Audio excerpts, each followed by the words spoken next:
This story was sent in by Melissa T. from Flagstaff, Arizona. It happened a couple of years ago, back when I was working evenings at a small clothing store just outside downtown Flagstaff. We weren't a busy place, especially on weeknights, and by late fall the nights got chilly enough that foot traffic dropped off almost entirely after 10. I didn't mind closing shifts, though. I liked the quiet, and I liked being able to control how the store looked before locking up. It gave me a sense of routine at a time in my life when I didn't have much of one.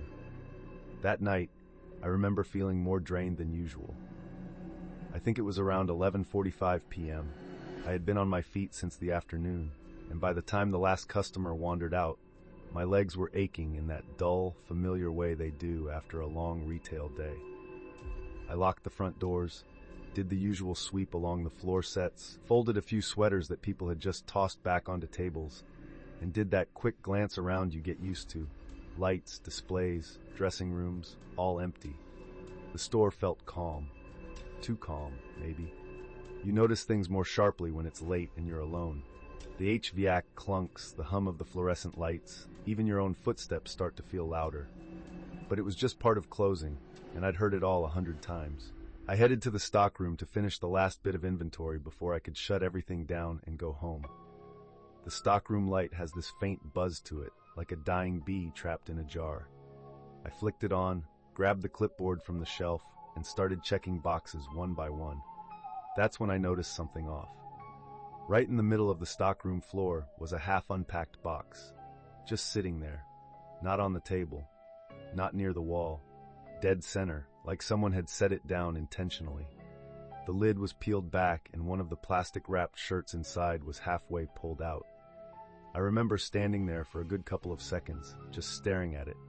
I hadn't touched that shipment yet. I knew exactly which boxes I'd opened earlier, and this wasn't one of them. It wasn't even in the same section. My brain immediately tried to patch together logical explanations. Maybe I forgot I moved it. Maybe my manager left it earlier during her shift. Maybe one of the customers somehow slipped into the back room when I wasn't looking. But that last thought didn't even make sense. The door chimes would have gone off, and I always kept that door propped closed. Still, I tried not to freak myself out. I bent down to push the box out of the walkway. That's when I heard it, a soft shuffle, like rubber soles dragging lightly across linoleum. It came from behind one of the tall rolling racks near the corner of the room, the kind with jackets hanging on both sides.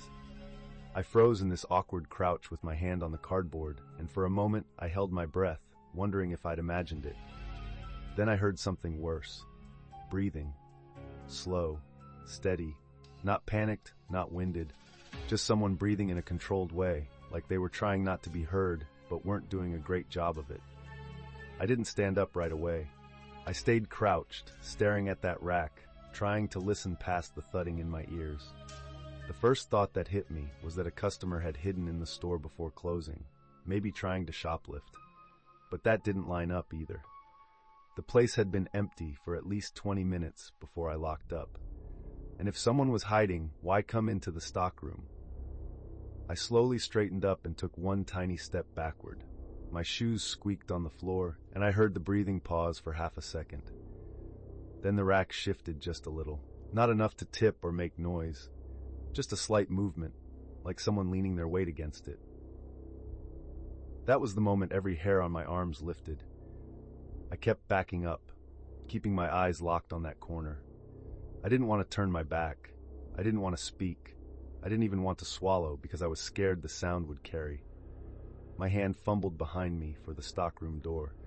When my fingers found the edge, I slipped through it and eased it shut, trying not to let it slam. The second the latch clicked, I bolted. Full sprint through the sales floor toward the front doors. I didn't look back. I didn't grab my purse. I didn't even hit the lights. I just unlocked the door with shaking hands, shoved it open, and burst into the parking lot, where the overhead lamps made everything feel brighter and safer than it actually was.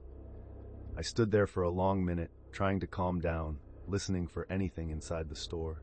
The automatic lights near the front windows stayed still. Nothing moved. I called 911 from outside, feeling a little embarrassed but too shaken to care. When the officers finally arrived, they searched the store top to bottom. Stockroom, bathroom, racks, even the crawl space above the ceiling tiles. They found nothing. They asked me over and over if I might have left the back door unlocked, or if maybe a coworker had come in earlier. But the box in the middle of the room stuck with me. It wasn't something that would shift on its own. Somebody had put it there. They didn't find footprints or handprints or anything useful.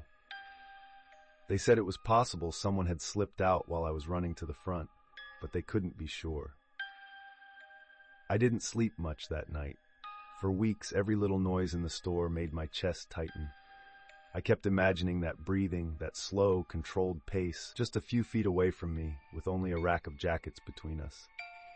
I'm still at the same job, but I don't close alone anymore. And even when someone's with me, I always check behind every rack before shutting off the lights. I never leave boxes in the middle of the stockroom either. And some nights, when I'm locking up and the place is dead silent, I catch myself listening, wondering if I'll ever hear that slow breathing again, waiting in the dark.